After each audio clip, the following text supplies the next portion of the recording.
I'm not going to have to speed up here. There we go. There's a picture of Maloga Mission in 1886. This, I love these guys. This is called the Maloga Missionary Band. Can you see them? That's Daniel Matthews in the middle there, the guy with the slightly paler skin. This missionary band in the 1880s would tour around northern Victoria mostly and speak to thousands of people at a time. Can you imagine? That's Tony and Francine are not far off that, going around speaking to that. But often 3,000 to 4,000 people would gather to hear the ministry, singing, dancing, preaching from Indigenous Christian people in the 1880s. Anyway, I can't imagine that happening since any time like that, but it's powerful, isn't it?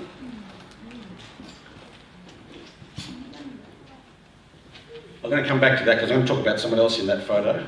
But there's just around the corner, in case you haven't been up there, Southampton Street.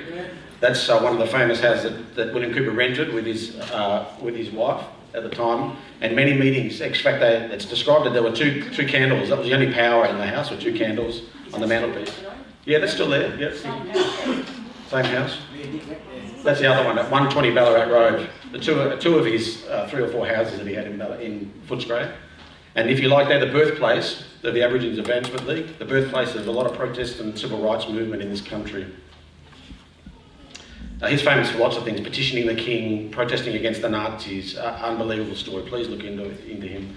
The beginning of the day of mourning, which essentially it became NAIDOC Week. I know we're in Reconciliation Week, but NAIDOC Week is so important. And you know that started as Aboriginal Sunday.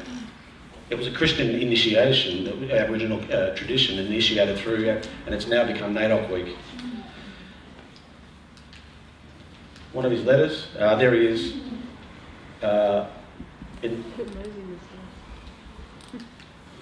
Sorry, that's his petition. This is a fantastic photo.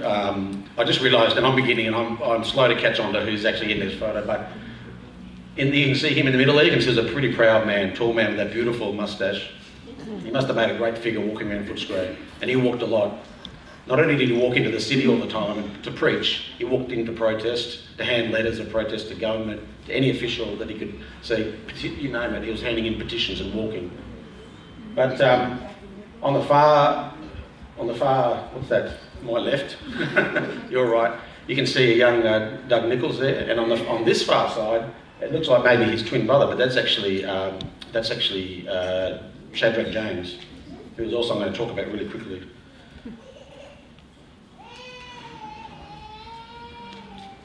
There's the beginning of, if you like, of the day of mourning, which in turn became, as it was moved to the middle of the year, became Aboriginal Sunday.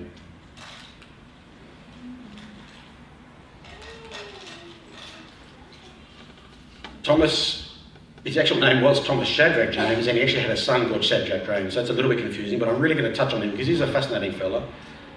He was the new school teacher. He was born in Mauritius, of Sri Lankan or maybe Indian heritage, this fella, okay? And he was born into a Muslim family. So get this is a good story.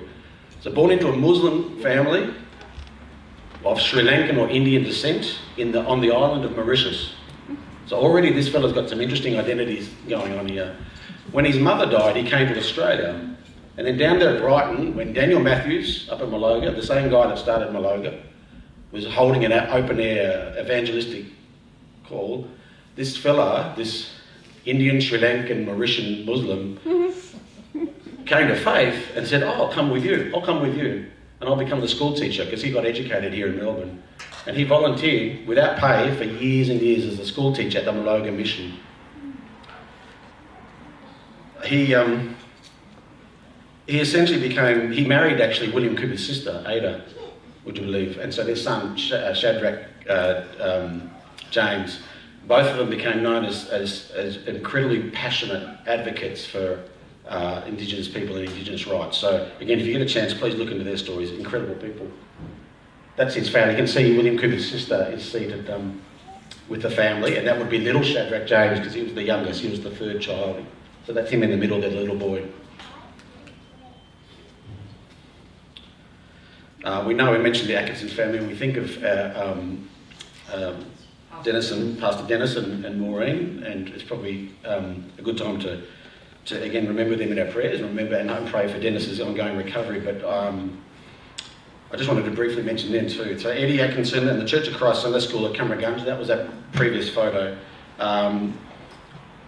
They were actually, he ran the church and ran the Sunday school there. So in the early 1900s, he married Ellen Atkinson, and they had an amazing ministry together. And I called their ministry, I just put a heading there called Faithful Servanthood. Is that Dennis's uncle or father? Don't ask me about the connection, the actual direct relational connection between Dennis and Eddie, but Eddie worked as a carpenter, handyman and a fisherman, but they were basically came to Christ. They made a decision to become Christians in 1913, and from that point on, they were basically unpaid ministry workers, and they connected with the Church of Christ. And the Church of Christ, first of all in Cumbragunja, and then later, after the Cumbragunja walk-off, which, again, you'll have to look up that because it's a whole other story, they ended up in Mooroopna, Shepparton and Mooroopna. And really, you can think about if anyone who's been to Shepparton and Mooroopna knows there's a really strong Indigenous community there now. Many who have Yorta connections and origins. So the Church of Christ that was there at Mooroopna, that's where Eddie and Ellen ministered for many, many years. Now, I just want to mention this one, perhaps the best illustration of the resilience of that Cumbragunja community is the image of Pastor Eddie Atkinson conducting his services out in the orchards after the walk-off. So the walk-off was in 1939, and they used to have an organ and everything and hold their church services just out in the fruit orchard there.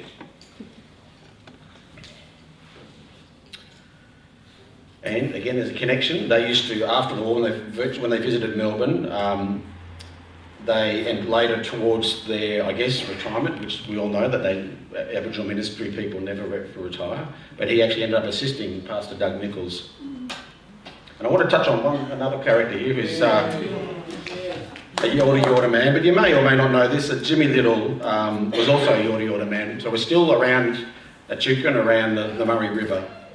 But his career, he was at the time, he spanned over 6 decades. He's an amazing creative talent, and possibly the most famous entertainer of his time, but certainly the most significant Indigenous entertainer. He was a devout, non-denominational Christian, and this is what he said in his own words: "I have always looked for an opportunity to express my faith. Whatever people see me as, a singer, a storyteller, a musing, travelling minstrel man, I have a golden opportunity to minister. It's so important to all of us not to forget that God wants to be ever present in the things we do, regardless of what our careers may be." And lastly, and I think it's fittingly, I'll just finish on Sir Doug and Lady Gladys Nichols.